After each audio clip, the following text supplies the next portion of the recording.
مگر ایک وقت ایسا آئے گا جب اس روئے زمین پر اللہ سبحانہ و تعالیٰ کا نام لینے والا کوئی نہ ہوگا۔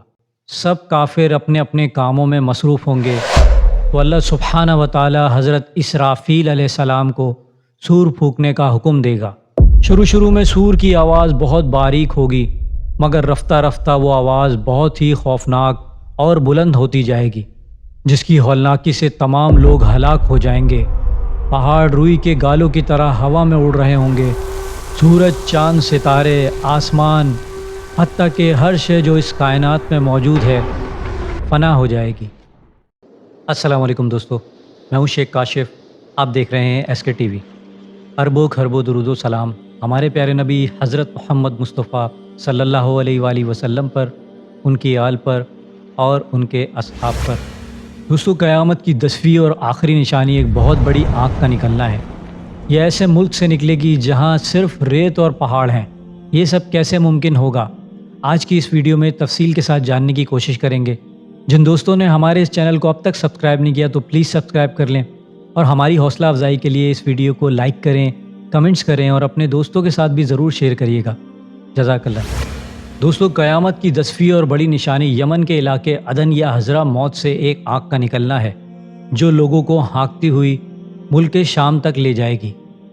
حدیث مبارکہ میں آیا ہے کہ ہمارے پیارے نبی حضرت محمد مصطفیٰ صلی اللہ علیہ وآلہ وسلم نے ارشاد فرمایا کہ یمن کے شہر حضرہ موت سے ایک آگ نکلے گی اور تمام لوگوں کو ہانکتی ہوئی ملک شام لے جائے گی۔ اسی سلسلے میں جامع ترمذی کی ایک اور حدیث میں ہمارے پیارے نبی حضرت محمد مصطفیٰ صلی اللہ علیہ وآلہ وسلم نے ارشاد فرمایا، قیامت سے پہلے حضرہ موت یا بحر حضرہ موت کی طرف سے ایک آگ نکلے گی جو لوگوں کو جمع کرے گی، یعنی اکٹھا کرے گی۔ یہ آگ تمام لوگوں کو ملک شام تک لے جائے گی جہاں حشر کا میدان لگے گا۔ ہمارے پیارے نبی حضرت محمد مصطفیٰ صلی اللہ علیہ وآلہ وسلم نے ارشاد فرمایا کہ وہ لوگ جہاں رکیں گے وہ آگ بھی رک جائے گی، جہاں وہ رات گزاریں گے وہ آگ بھی وہیں رات گزارے گی۔ یہ آگ ان کے پیچھے پیچھے رہے گی یہاں تک کہ ان لوگوں کو ملک شام تک نہ پہنچا دے۔ دوستو، اب سوال یہ پیدا ہوتا ہے کہ کیا موجودہ شام ہی میدان حشر ہوگا؟ دوستو، یہ وہ مقام ہے جہاں اللہ سبحانہ و تعالی قیامت کے بعد انصاف کرنے کے لیے جلوہ فرما ہوگا، یعنی یہ وہ مقام ہوگا جو میدان حشر چنا گیا ہے۔ ملک شام کی اسلام اور اسلام کی تاریخ کے حوالے سے بہت ہی اہمیت رہی ہے، اور قرب قیامت سے پہلے امام مہدی علیہ السلام کا ملک شام میں آخری پڑاؤ، دجال بھی آپ علیہ السلام کے لشکر کو اس وقت گھیرے گا جب آپ ملک شام میں دمشق کی ایک جامع مسجد میں ہوں گے، اور جب آپ فجر کی نماز پڑھانے کے لیے کھڑے ہو رہے ہوں گے، تب ہی شام کی اس جامع مسجد میں حضرت عیسیٰ علیہ السلام آسمان سے تشریف لائیں گے۔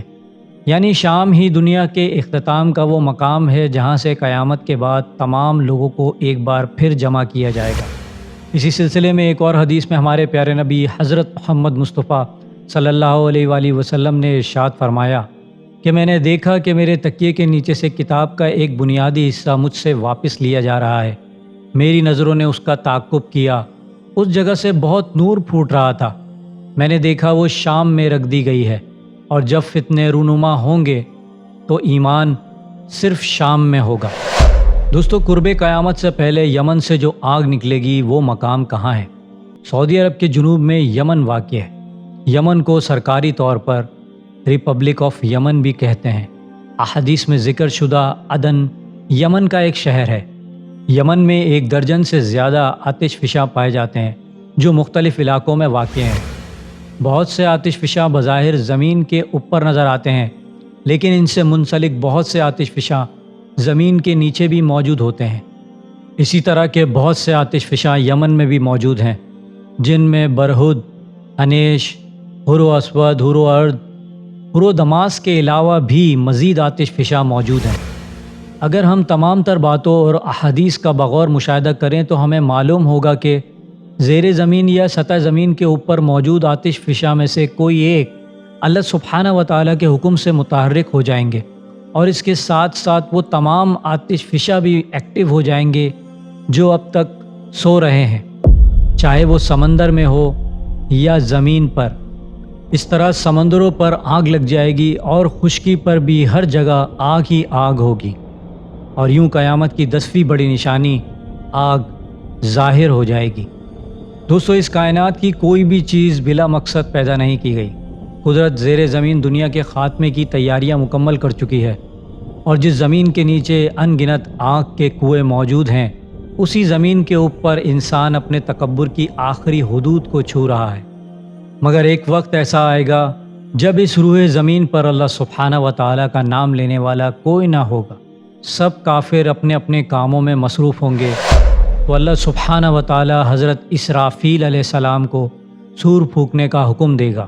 شروع میں سور کی آواز بہت باریک ہوگی، مگر رفتہ رفتہ وہ آواز بہت ہی خوفناک اور بلند ہوتی جائے گی، جس کی ہولناکی سے تمام لوگ ہلاک ہو جائیں گے۔